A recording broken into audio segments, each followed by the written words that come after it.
Testimonios de fe.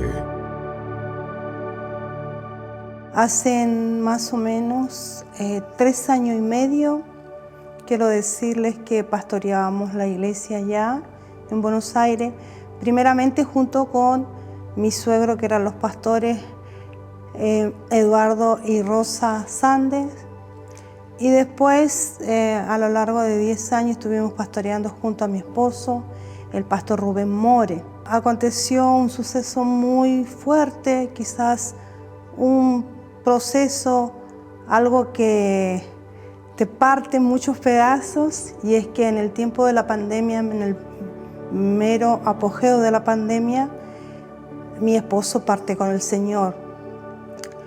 Eso fue un golpe fuerte, eso es algo que no nos esperábamos. Dios en todo tiene un plan y mi fe estaba puesta en Él.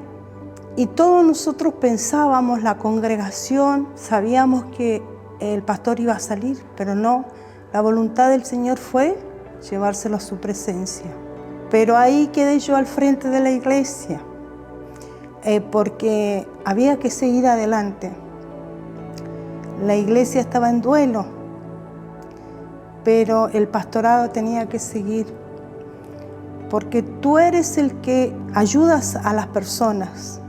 Y tú entiendes que Dios te va a ayudar a vos.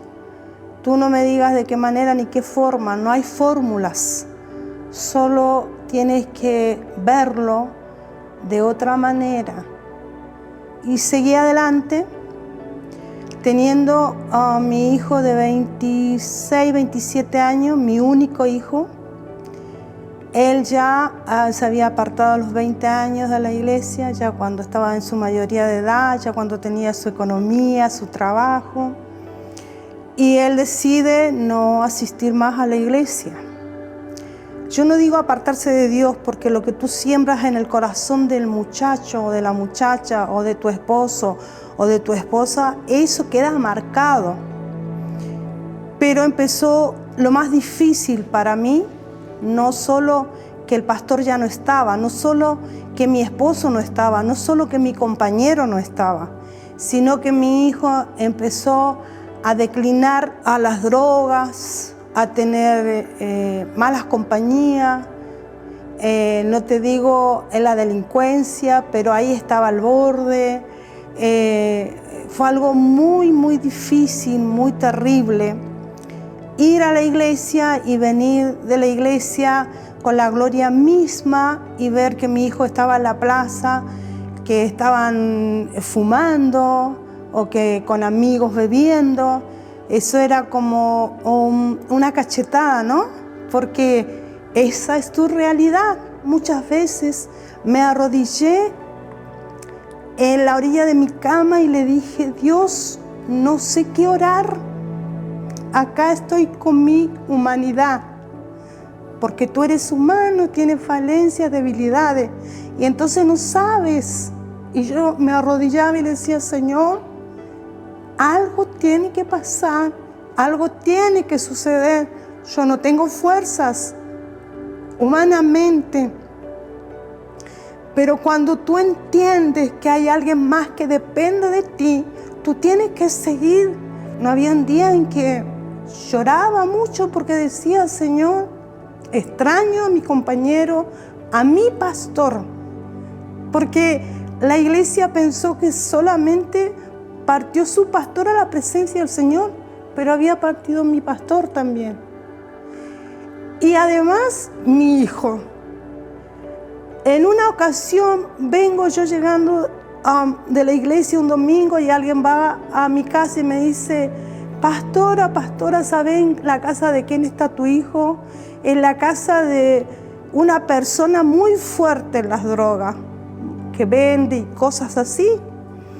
¿Y cómo se enteraron ellos? Porque se había sacado fotos y muchas cosas. Y yo me desesperé y caminé y le dije: Señor, ¿qué hago? Y empecé a pensar si lo iba a buscar, a pensar con quién hablo para que me ayude para sacarlo de ahí. Y tanto, fue un desespero tan grande, pero me quedé en casa y oré. Después pensé hablar y hacer muchas cosas. Y un día de madrugada desperté con una voz que me decía: ¿por qué buscas entre medio de los hombres? ¿Acaso yo no soy Dios? Y así fue el proceso en mi vida. Y empecé a orar cada vez más, a orar cada vez más y más y más. Yo en ese entonces tenía los pastores profetas conocidos y amigos nuestros. En un momento del gran culto, la profeta dice mi nombre y dice que si yo no sacaba a mi hijo en 6 meses de Argentina, a él lo iban a matar. Y eso estremeció mi cuerpo, mi dolor se aumentó, mi desesperación fue más tremenda. Y si antes no tenía ganas de arrodillarme y no sabía qué decirle al Señor, entonces de ese momento empecé a clamar más y a decirle: Señor, yo no tengo qué hacer, ¿cómo lo hago? ¿De qué manera, Dios, puedo yo entrar al corazón de mi hijo y decirle: mira, eso está mal? En ese año, anteriormente, en el mes de agosto, los pastores, la pastora Bribaldi Viña, me invita a un retiro de damas acá en Estados Unidos. Y por gracia y misericordia de Dios traigo la palabra. Así que yo ya conocía a los pastores Tony y la pastora Bribaldi. Entonces, en una oportunidad, yo hablo por teléfono con el pastor cordialmente y empiezo a abrir mi corazón y le digo lo que estaba sucediendo y lo que Dios me había dicho. Y él, pastor, gentilmente me atendió, me escuchó, habló conmigo y empezamos a orar, hasta que se gestó en el corazón del pastor, se gestó en el corazón de los hermanos de acá de Estados Unidos. Y en la agenda de Dios sí estaba escrito. Y yo oraba en la iglesia Antioquía, que es nuestra casa en Argentina. Yo siempre oraba en el lugar donde él subía a tocar la batería, porque él era un músico.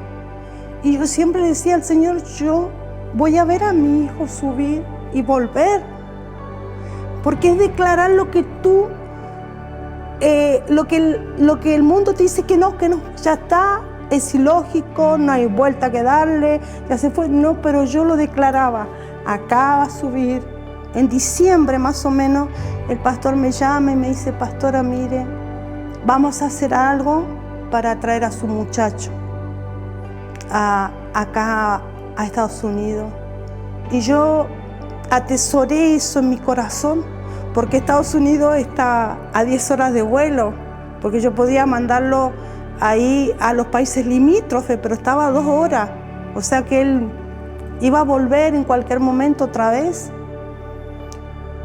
Y en el 7 de febrero, ya mi hijo tenía los pasajes en la mano, que fue una gran bendición, una inversión, que fue misericordia de Dios, y que siempre voy a estar agradecido de los pastores Tony y Bribaldi de la iglesia. Y mi hijo estaba viajando a Estados Unidos el 7 de febrero para llegar el 8 de febrero contra su voluntad. Él no quería saber nada de venir acá y me decía: mami, no me echen ningún traje, porque él tenía sus trajes de la iglesia. No me echen ningún traje, ningún saco, ninguna camisa, porque no pienses que yo voy a ir a la iglesia. Y entonces arribamos, fuimos al aeropuerto y él me dijo: mami, tú me estás colocando en un avión y yo no quiero, me dice, pero yo lo voy a hacer, me dice, porque voy a ver qué tal, o por obediencia, o porque Dios en ese instante puso en el corazón de ese muchacho lo que es la obediencia, y decir, bueno, o como él dice muchas veces, que él, a pesar de que andaba en los bailes, en el alcohol y todo eso, dice que igual cuando él llegaba a casa se sentía vacío, Y el quiebre fue cuando su papá ya no estaba, cuando él no encontraba esos abrazos de su papá, porque nunca lo rechazamos a él, nunca le cerramos la puerta, nunca le dijimos no vas a entrar más, sino que lo recibíamos. Entonces, cuando él viene y viaja hasta acá, es cuando el pastor Viña lo toma y hay una grabación, un video donde él dice que lo abraza como padre, porque el corazón de ese muchacho ya había quedado vacío y sin esperanza. Actualmente ya ha pasado un año de que él llegó a Estados Unidos y hoy, por la gracia de Dios, él otra vez está ministrando en la batería y también es el líder de jóvenes acá de la Iglesia Gran Testimonio. Y él está ayudando a jóvenes que han estado en la situación que él estuvo, él les puede entregar palabras, él puede reconocer el favor de Dios. Dios hizo algo nuevo en su corazón y dice la palabra del Señor que al que mucho se le perdona, mucho ama. He hablado para bendición y para que tú tomes un impulso más. El último, decir quizás, bueno, voy a hacer el último intento, pero hazlo porque hay un Dios que es real. Bendiciones.